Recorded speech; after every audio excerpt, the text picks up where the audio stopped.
오늘 하나님께서 주시는 이 말씀을 붙들고 위기를 기회로 바꾸는 그리스도인이라는 제목으로 우리의 삶을 하나님 앞에 또 한 번 말씀에 비춰보고자 합니다. 말씀 나누기 전에 잠시 기도하겠습니다. 아버지 하나님, 주의 은혜가 그립고 주님의 사랑이 너무 필요해서 우리가 이 예배당에 모였습니다. 주께서 오늘 선포되어지는 말씀을 통해서 우리의 갈급한 심령에 하나님의 그 애타는 마음이 잘 전달될 수 있도록 주님 도와주시옵소서.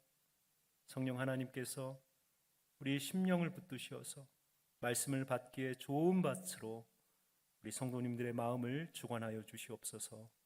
모든 말씀 예수님 이름으로 기도합니다. 아멘.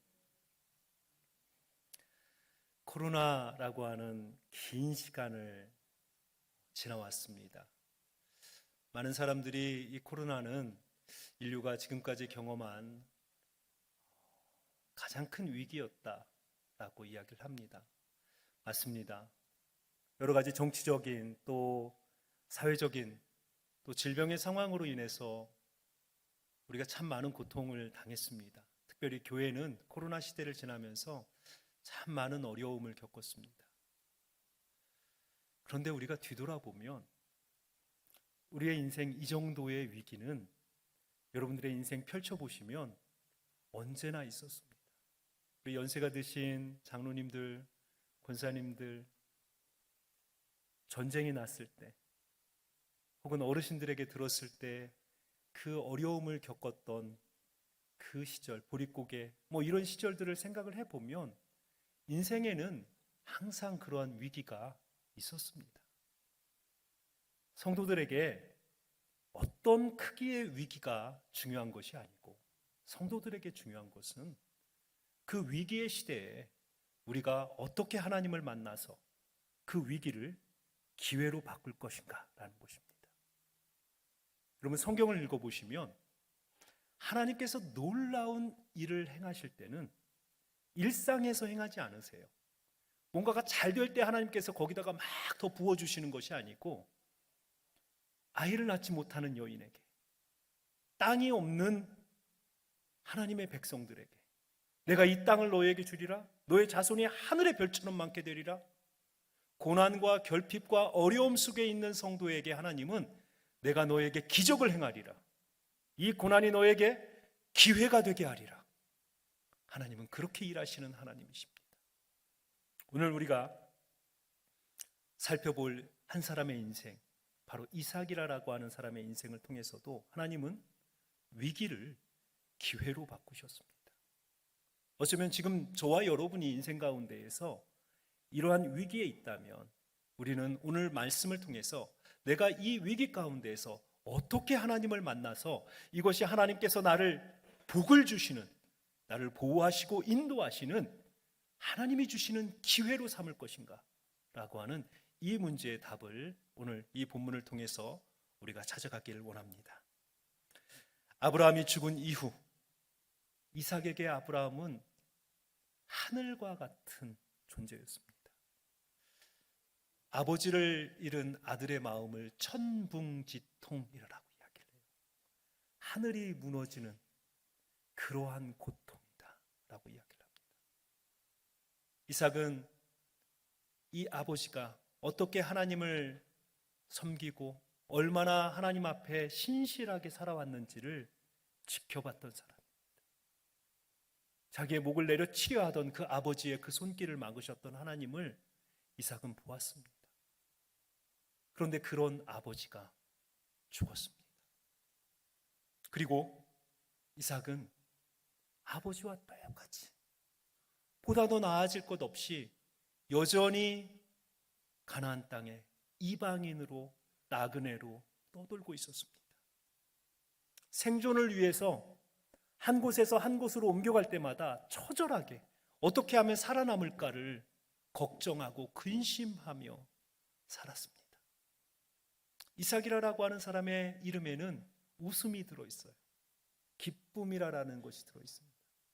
어쩌면 성경에 기록된 족장들 가운데서 그래도 가장 평안한 삶을 살았던 사람인 것 같습니다. 그런데 실제 그의 인생을 뒤돌아보면요, 그 인생의 굽이굽이마다 위험과 고통과 고난이 있었습니다. 아버지 아브라함이 낯선 땅에 들어갈 때마다 자기의 그 아내를 누이라 속이면서 그 땅에서 살아남기 위해서 몸부림쳤던 것처럼 이삭도 자기 아내를 누이라 속이면서 이방인의 땅에서 하루하루를 살아가고 있었습니다. 족장들의 이야기, 믿음의 이야기로, 성경에 기록된 이야기로 이야기를 하니까 여러분들에게 잘 와닿지 않는 것 같아요. 그런데 여기 계시는 우리 아버지들, 얼마나 여러분들의 인생 가운데에서 그 하나님이 주신 그 가족들을 지키기 위해서, 그 자녀들을 키우기 위해서 남자에게 자존심 빼면 뭐가 있습니까? 그런데 직장에서 치이고 밀리고 무시당하고 그 순간순간마다 어쩌면 우리는 하나님이 주신 그 가족을 지키고 자식을 키워야 되고 살아남아야 된다는 그 마음으로 나의 가장 소중한 것들을 사실은 버려가면서 지금까지 오셨습니다. 우리 어머니들 젊으셨을 때 얼마나 고우셨어요. 제가 고향집에 내려가서 어머님 한번 사진을 이렇게 정리하던 그런 기회가 있었습니다.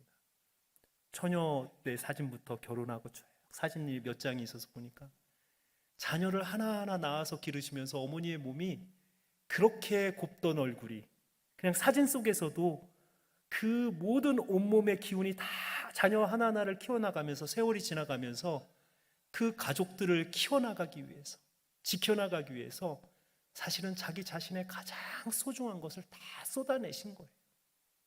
그러니까 어쩌면 오늘의 이야기는 이삭의 이야기가 아니고 저와 여러분들의 이야기입니다. 인생을 살아가면서 가장 소중한 것들을 생존을 위해서 포기해가면서 살아가야 되는 절박하고 그 애절한 우리의 삶을 오늘 이 성경이 그려놓고 있다는 것입니다. 그런데 놀라운 것은 고난의 시기 때마다 하나님은 이 위기와 고난을 통해서 오히려 성도의 삶을 하나님이 보시기에 더 좋은 길로 인도하셨다라는 것입니다. 그래서 우리에게 고난이 오고 위기가 오는 것은 우리에게는 오히려 기대감이 있는 거예요. 하나님께서 나에게 내 인생에 얼마나 또 놀라운 일을, 얼마나 또 아름다운 일을 행하실까? 이 고난을 통해서 우리는 기대감이 있습니다. 그래서 그 고난 가운데서 하나님을 만나는 자에게는 고난은 축복입니다. 그런데 고난 가운데에서 하나님을 만나지 못하는 자에게 고난은 그저 결핍입니다. 절망이고. 그래서 오늘 우리는 이 이삭의 삶을 통해서 어떻게 하면 우리의 이 고난과 위기 속에서 우리가 하나님을 만나서 하나님의 그 놀라운 역사를 나의 삶 가운데서 고백할 수 있을까라고 하는 이 삶의 원리를 좀 배우고자 합니다. 26장 1절 이삭의 삶을 이야기하면서 이삭의 인생은 고난으로 시작을 합니다. 아브라함 때 들었던 흉년이 다시 이삭에게 찾아옵니다. 흉년이 들면 곡식이 있는 곳으로 사람들이 모이는 것이 당연합니다. 애굽에는 곡식이 있었습니다. 가나안에는 항상 흐르는 강물이 없기 때문에 흉년이 들면 곡식이 없습니다. 그러나 애굽에는 나일강이라고 하는 항상 흐르는 강이 있기 때문에 흉년이 들어도 곡식이 있습니다. 흉년이 들었어요. 먹을 것이 없습니다. 우리의 생각으로는 길이 보여요. 저기로 가면 살아남을 수 있을 것 같아요. 애굽으로 가면 됩니다. 그런데 하나님은 아브라함에게도 애굽 땅으로 내려가지 말고 가나안 땅에 거하여 내가 너와 함께함을 보아라 라고 명령하십니다. 오늘 이삭에게도 흉년이 들었습니다. 아버지 때와 동일하게 애굽으로 내려가면 길이 있습니다. 그런데 하나님께서 이삭에게 애굽으로 내려가지 말고 가나안 땅에 거하거라 라고 말씀합니다. 그리고 아브라함보다 더 심각한 명령을 하세요. 가나안 땅 중에서도 가장 탐욕스러운 블레셋 사람들이 살고 있는 그랄 땅으로 내려가라 라고 말씀합니다. 블레셋 사람들은 이 민족에게 가장 배타적인 민족이었습니다. 나그네가 들어오면 가장 약탈하고 그 나그네를 그 땅에서 쫓아내기로 유명한 아주 탐욕스러운 민족이었습니다. 그런데 흉년의 때에 그들이 먹을 것이 없을 때 그들의 마음은 더 폭력적이 될 것인데 그 흉년의 때에 그랄 땅으로 내려가라 라고 말씀합니다. 우리 인간의 눈으로 볼 때는 참 하나님, 이게 정말 하나님 뜻이 맞습니까? 묻고 싶은 그러한 하나님의 명령입니다. 그런데 하나님은 오히려 고난의 때에 주위에서 어떤 도움도 받을 수 없는 오직 하나님만 바라볼 수 있는 곳으로 우리를 밀어 넣으시는 거예요. 그리고 그 땅에서 하나님만이 해결할 수 있는 인생의 그 문제의 답을 보라라고 말씀하시는 겁니다. 어쩌면 지금 저와 여러분의 인생이 하나님께서 그러한 고난과 위기로 사람의 도움을 전혀 찾을 수 없는 오직 하나님만을 바라볼 수밖에 없는 그러한 험난한 길로 하나님께서 저와 여러분을 인도하고 계시는 줄도 모릅니다. 이삭은 하나님의 그 명령을 붙들고 블레셋의 그랄 땅으로 내려갑니다. 그리고 그곳에서 살아남기 위해서 자기 자신의 가장 소중한 아내 리브가를 아내가 아니고 동생이라 속이며 그 땅에 들어갑니다. 욕심 많고 약탈 강한 블레셋 사람들, 어떤 사람의 아름다운 여인이 어떤 남자의 아내라고 했을 때, 혹은 어떤 남자의 여동생이라고 했을 때, 이 약탈하기 좋아하는 민족들은 아내라고 하면 그 남자를 죽일 것입니다. 그러나 누이라고 하면 오라버지에게 호의를 얻기 위해서 그 남자에게 잘할 것입니다. 이삭은 어쩌면 자기 자신의 가장 소중한 아내를 살아남기 위해서 누이라고 속이며 그 그랄 땅에 처절한 모습으로 살아갑니다. 그런데 어느 날 그 땅의 왕이 아비멜렉이 이삭이 그의 아내 리브가를 안는 모습을 보았습니다. 그리고 이들이 부부라는 것을 알게 됩니다. 왕을 속인 겁니다. 어쩌면 정말 위기가 찾아온 겁니다. 다 약탈당할 수도 있고 죽임을 당할 수도 있는 그런 위기의 순간입니다. 그런데 오늘 성경에 보니까요, 그 해에 이삭이 들어가서 그 땅에서 블레셋 사람들에게 땅을 좀 얻어서 농사를 지었는데 농사가 100배의 수확을 얻었다라고 성경은 말씀하고 있습니다. 평상시에 모든 사람들이 다 풍년일 때 100배면 100배예요. 그런데 다른 사람은 흉년인데 이삭의 땅에서만 100배의 수확이 나왔습니다. 그러면 그 가치는 1000배가 될 수도 있습니다. 굉장한 위기가 왔는데 하나님께서 땅의 소산을 통해서 그 위기를 넘어갈 수 있는 기회를 주신 거예요. 그래서 이삭은 그가 얻은 그 땅의 수확을 통해서 그 땅에서 한 번 또 위기를 넘어갑니다. 그런데 잠시 후에 이 탐욕스러운 그랄 사람들이 가만히 보니까 이삭의 땅에서만 풍년이 일어나는 거예요. 그래서 그것을 시기합니다. 그리고 그 이삭을 그 그랄 평지에서, 평야지 되거든요, 그랄은. 그 평지에서 이삭을 쫓아냅니다. 뭔가 조금 안정된 듯한 하였는데 다시 쫓겨가는 겁니다. 그래서 물이 없고 농사를 지을 수 없는 땅, 블레셋 사람들이 버리고 그 땅에는 사람이 살 수 없는 골짜기, 산과 산 사이에 있는 어둠의 골짜기, 그랄 골짜기로 쫓겨나갑니다. 그랄 골짜기로 돌아가서 자기의 가족들과 짐승들이 살아남기 위해서 아버지 아브라함이 그 블레셋 땅을 떠돌면서 살아남기 위해서 봤던 우물들을 다 다시 블레셋 사람들이 메꿨던 그 우물들을 돌을 다 끄집어내면서 아버지가 이렇게 고난을 당하셨구나, 아버지도 이렇게 쫓겨나면서 사셨구나, 그 아버지를 기억하면서 그 우물들을 파면서 다시 그 골짜기에서 살아남고자 몸부림칩니다. 그런데 어느 날 이삭이 우물을 파는데 갑자기 물이 쏟아져 나옵니다. 보통 우물은 여러분들 기억하시는 동네에 이렇게 물을 파면 이렇게 물 바구니로 끌어올리는 그 정도의 땅을 깊게 파서 만들어 놓은 것을 우리가 우물이라고 이야기를 하는데요, 오늘 성경 본문에 보니까요, 생수의 근원이 터졌다라고 이야기합니다. 물이 이제는 퍼서 올리는 것이 아니고 자연스럽게 물이 콸콸콸콸 땅에서 솟아오르는 거예요. 지금으로 이야기하면 거의 유전이 발견된 것과 같을 것입니다. 버려진 땅이 이제 생존할 수 있는, 살아날 수 있는 땅으로 물이 있으면 변하게 되는 거예요. 이삭은 하나님께서 여기서도 나를 도우시는구나 기뻐했습니다. 그런데 그 소식이 그 탐욕스러운 그랄 사람들에게 또 전해집니다. 그래서 그들이 와서 그 정말 보기에 너무 좋은 그 생수의 근원을, 이것도 우리의 것이니 여기서 떠나거라, 또 약탈합니다. 이삭이 그 샘을 떠나면서 이름을 짓고 떠납니다.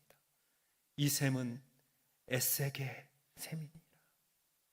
에색은 히브리어 아삭에서 오는 단어입니다. 다투다, 분쟁하다, 분열하다.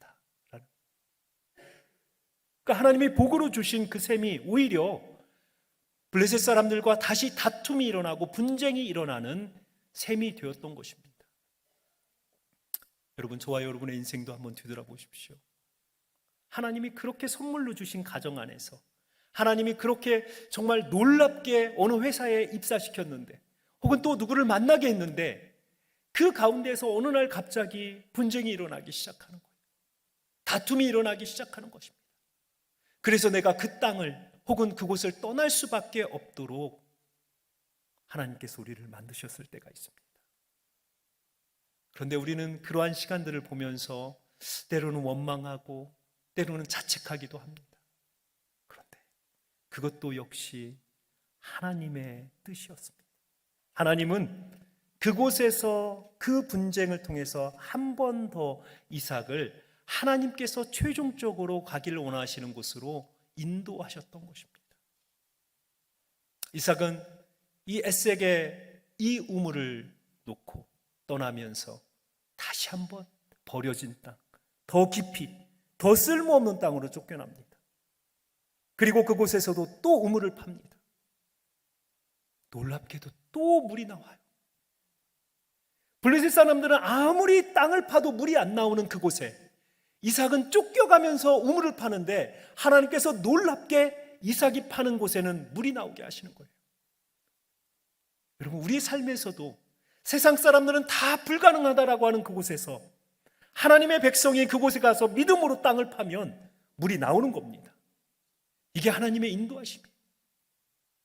이삭은 그곳에서 또 한 번 하나님의 은혜에 감격합니다. 그런데 역시나 이 탐욕스러운 블레셋, 그랄 사람들 다시 쫓아옵니다.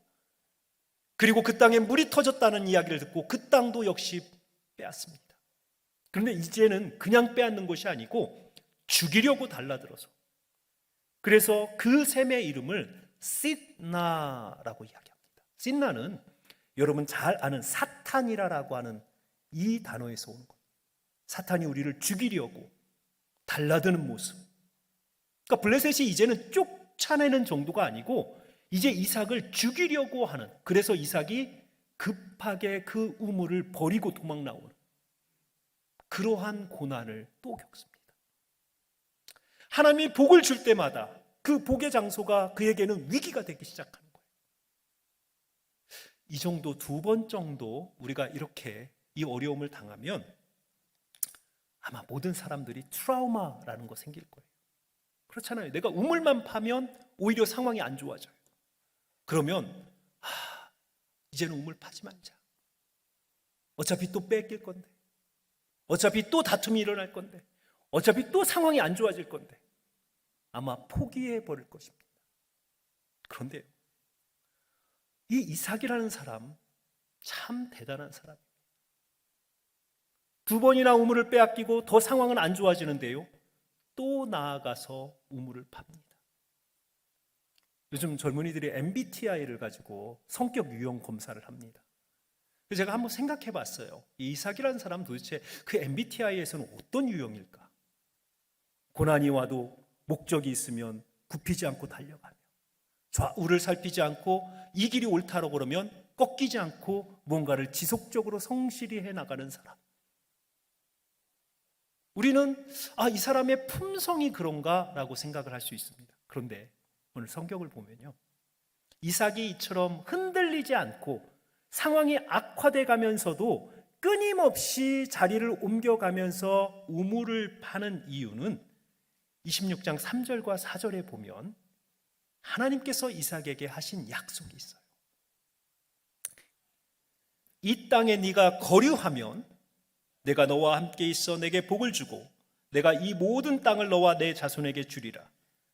내가 내 아버지 아브라함에게 맹세한 것을 이루어 내 자손을 하늘의 별과 같이 번성하게 하며 이 모든 땅을 내 자손에게 주리니 내 자손으로 말미암아 천하 만민이 복을 받으리라. 자, 3절과 4절 긴 본문 가운데에서 이삭이 하는 것은 딱 하나예요. 나머지는 다 하나님이 하신다. 이삭이 하는 건 너는 하나만 해라, 나머지는 내가 다 할게. 그런데 이삭이 하는 게 뭐냐면, 네가 이 땅에 머물면, 내가 가라고 하는 명령한 그 땅에 고난과 위기와 위협이 와도 도망가지 않고 포기하지 않고 네가 그 땅에 성실하게 믿음으로 나를 기다리며 그 땅에 머물면 내가 다 할게. 하나님의 이 약속을 붙들고 이삭은 고난과 어려움 속에서도 포기하지 않는 겁니다. 이 약속은 창세기 12장 1절과 3절에 하나님께서 아브라함에게 주신 약속을 그대로 이삭에게 하신 거예요.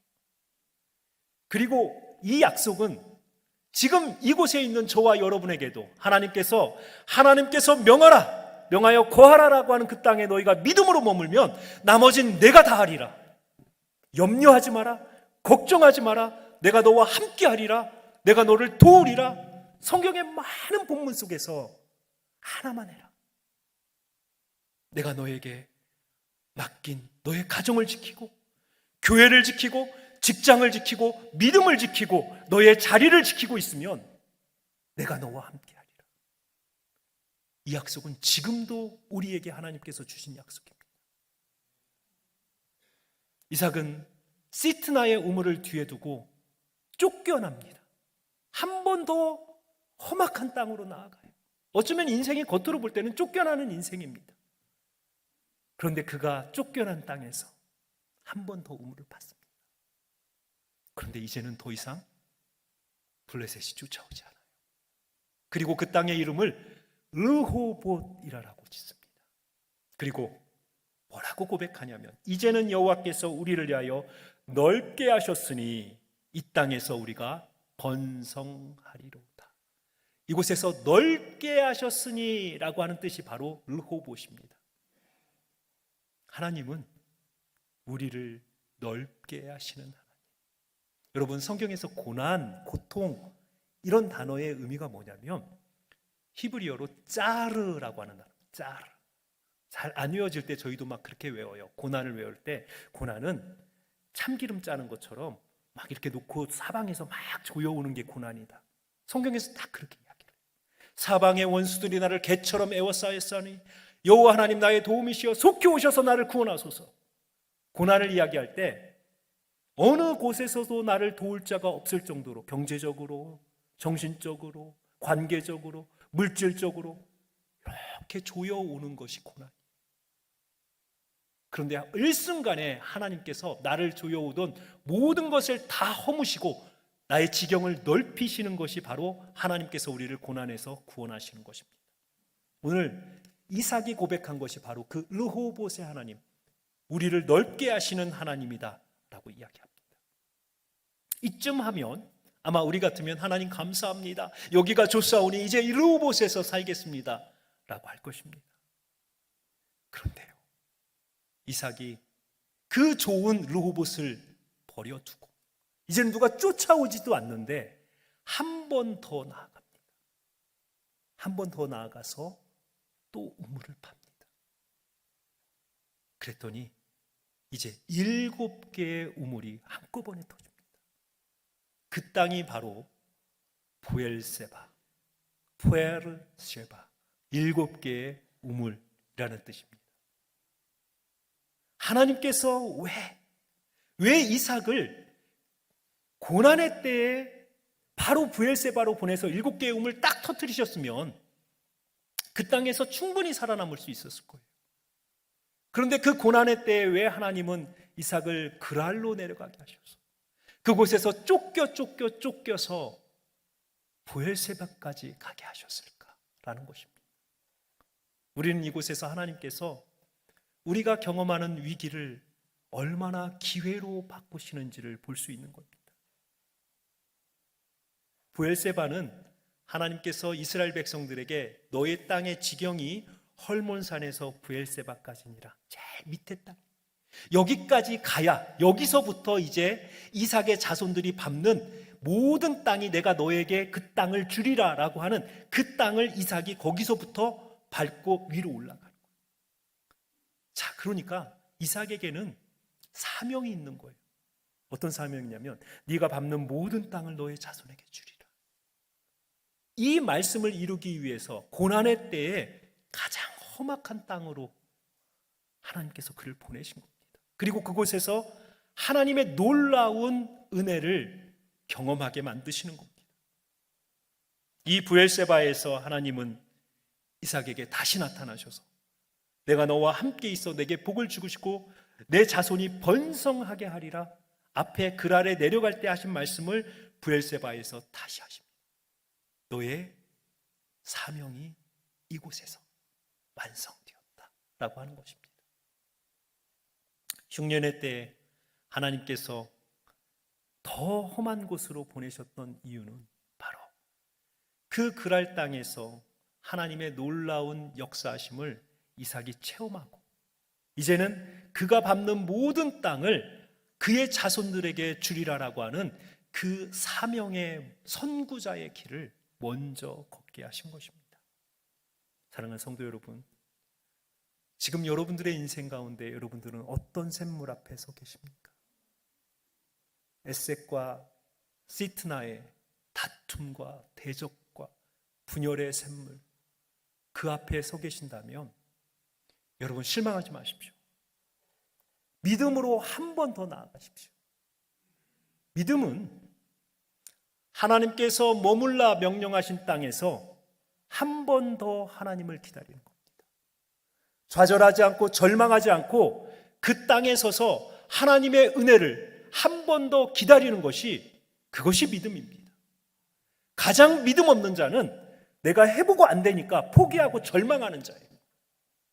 하나님은 더 큰 능력을 가지고 계시고 하나님의 시간에 이루실 그 일을 나의 시간에 나의 능력으로 되지 않는다라고 포기하고 절망하는 자가 가장 믿음이 없는 자입니다. 하나님은 이삭의 삶을 통해서 우리에게 그걸 보여주시는 겁니다. 하나님은 우리의 인생에 지금도 르호봇의 하나님, 우리의 지경을 넓히시는 하나님이십니다. 성경에 보면 르호봇의 하나님을 세 가지로, 우리의 인생 가운데 역사하시는 하나님을 세 가지로 설명합니다. 첫 번째, 지경을 넓히시는 하나님. 다윗이 그의 인생의 마지막에 자기의 인생을 고백하면서 찬양한 시가 사무엘하 22장에 보면 나를 또 넓은 곳으로 인도하시고 나를 기뻐하심으로 구원하셨도다. 나를 르호봇에 세우시고, 22장 37절에 보면 내 걸음을 넓게 하시고 르호봇으로 인도하시고, 다 같은 말입니다. 그러니까 여러분, 지금 여러분들의 지경이 좁으시면 걱정하지 마십시오. 하나님의 능력으로 여러분들의 지경을 넓히십니다. 다윗은 가장 연약한 자였습니다. 그러나 하나님께서 그의 지경을 넓히시니까 그가 왕이 되는 겁니다.